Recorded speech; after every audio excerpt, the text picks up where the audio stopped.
आधी रात का समय था।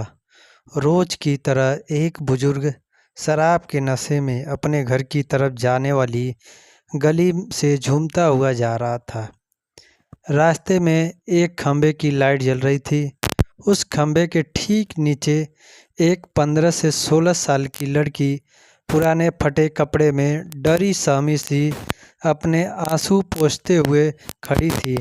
जैसे ही उस बुजुर्ग की नज़र उस लड़की पर पड़ी, वह रुक सा गया। लड़की शायद उजाले की चाह में लाइट के खंभे से लगभग चिपकी हुई थी। वह बुजुर्ग उसके करीब गया और उससे लड़खड़ाती जबान से पूछा, तेरा नाम क्या है? तू कौन है और इतनी रात को यहाँ क्या कर रही है? लड़की चुपचाप डरी सहमी नज़रों से दूर किसी को देखे जा रही थी।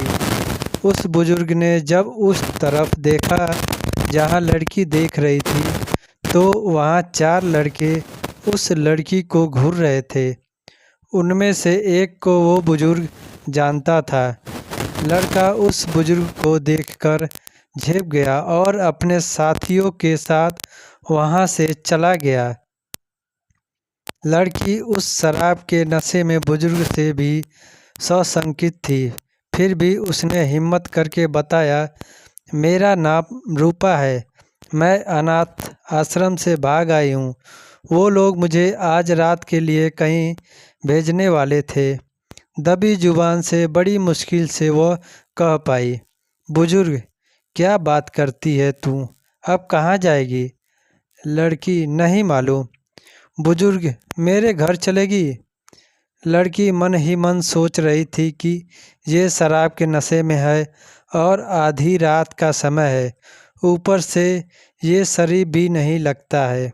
और भी कई सवाल उसके मन में धमा चौकड़ी मचाए हुए थे। बुजुर्ग, अब आखिरी बार पूछता हूँ, मेरे घर चलेगी हमेशा के लिए?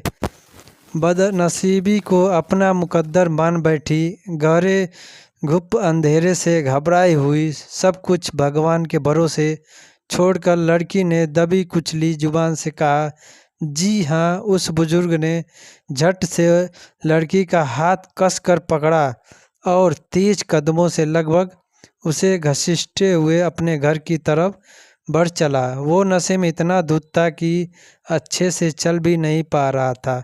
किसी तरह लड़खड़ाता हुआ अपने मिट्टी से बने कच्चे घर तक पहुंचा और कुंडी खटखटाई।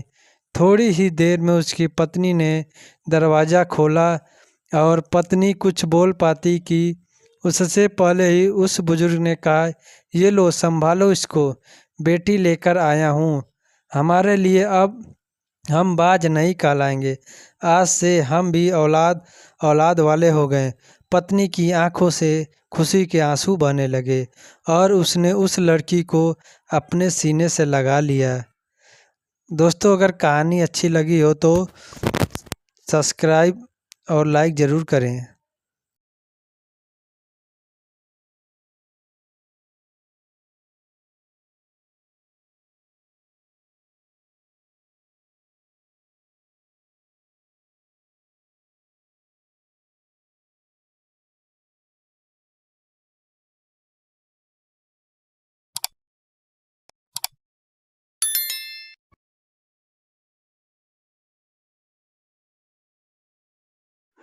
कलेक्टर साहब वो सोने के सिक्कों की पोटली उन दोनों शिकारियों को इनाम के रूप में दे देते हैं।